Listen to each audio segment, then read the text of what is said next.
Hello guys, welcome back to another video. Now, it's been a while since I've posted on this channel, but I'm finally committing myself to posting a little bit more, and I thought, why not start it off with a helpful video for some of you guys who are getting into photography and video work and are a bit confused on what to purchase. I mean, there's so many different things to purchase when getting into this sort of hobby. It's an expensive hobby for sure, but what are the essentials? But before we start, I just wanted to quickly mention that these are my opinions, and this is what I think is necessary and essential, and then this is what I've picked up over the last 4 years of shooting photo and video stuff. Also, I didn't really want to speak too much about the camera and the lens specifically because those sort of things are kind of given. If you want to get into video work, you kind of need to have a camera setup or something that can at least record. So those are kind of a no-brainer. But more, I wanted to talk about accessories to your camera setup. The first one that we have is any sort of microphone. Now I'm talking about anything that picks up good quality audio. Listen, this is like a $50 or $60 mic from Rode. It's their cheapest one.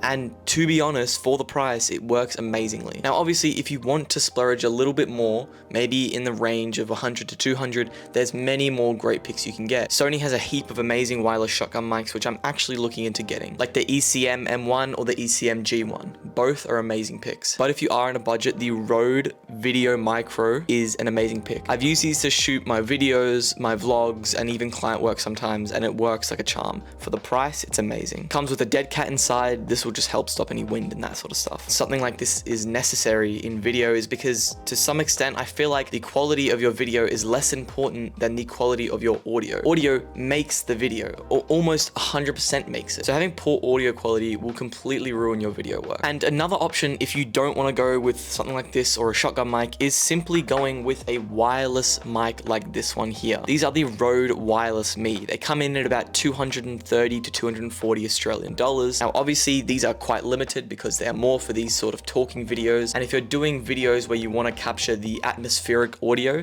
then these aren't the best choice. However, if you're doing things like interviews, social media content for certain companies and businesses, these work amazingly. I know that DJI also have an amazing set of microphones, probably around the same price range. I'm not 100% sure though. And if you don't know which type of microphone you want to get, I'd recommend just going with something simple like this for now, because you can still film quality audio on a talking video with these. Now, the very next thing I wanted to talk about that I think is essential in anyone's camera bag is some form of a cleaning kit, something to clean your equipment with. There have been so many occasions where I've had to learn the hard way when I haven't cleaned my equipment properly and I end up with dust particles all over my photos, or in general just poorer quality because of the dust. So any cleaning kit like this, which you can pick up on Amazon for around 30 Australian dollars, has everything you need. And you might be thinking, Ruben, why do I need to pick up all this? Surely I can just pick up a single air blower and be fine. And the thing is, you can. A lot of people only use these to clean their cameras.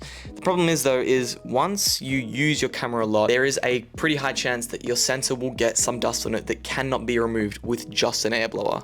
So you're gonna need something to actually wipe it off. And that cannot be your fingers, it cannot be your t-shirt. It has to be a proper sensor cleaner. These are proper sensor cleaners. They are designed to clean your sensor. And they are the only things that should be allowed to touch your actual sensor, because as we know, they're super delicate. So we don't want to be touching it with our fingers and spreading oils and dirt on it, that sort of stuff. We want to use something like this, which is clean, sealed in the packet. And if you pick up one of these packets for around $30, they come with, I think, 8 of them. I've used quite a lot of them already. Honestly, you will be thanking yourself when you've bought this, when you rock up to a shoot and realize that your camera is dirty and you have no way of cleaning it. I promise you, it has been a lifesaver. I also just wanted to say that everything that I'll be mentioning today, all the essentials and necessities that I think should go with videography and photography, will be linked down below in the description. Alrighty, so the next necessity I'll be talking about is an SD card to USB-C adapter, or any form of SD card adapter. Now, this is only kind of a necessity to people who have computers that do not have an SD card reader in it. So things like PCs or MacBook Airs, which don't have an SD card reader. Before I got any form of adapter for my SD card, I used to plug my camera in through its charging port with the SD card inside the camera into my computer and transfer my files that way. And until I figured out that I shouldn't be doing that and I got one of these, it took ages to upload those files. Now, I don't know if everyone used to plug their camera in with a cable or still do. I used to do it all the time because it was the only real way that I could do it. But I use this one on my MacBook, and you can pick them up for around 10 to 30 Australian dollars. And not only do they have an SD card reader, they have a micro SD card reader, a HDMI, two USB 3.0s, and a USB-C. Or if you don't need something as bulky and big like that, you can pick up something as small as this, which is simply just a USB 3.0 to SD card and micro SD card reader.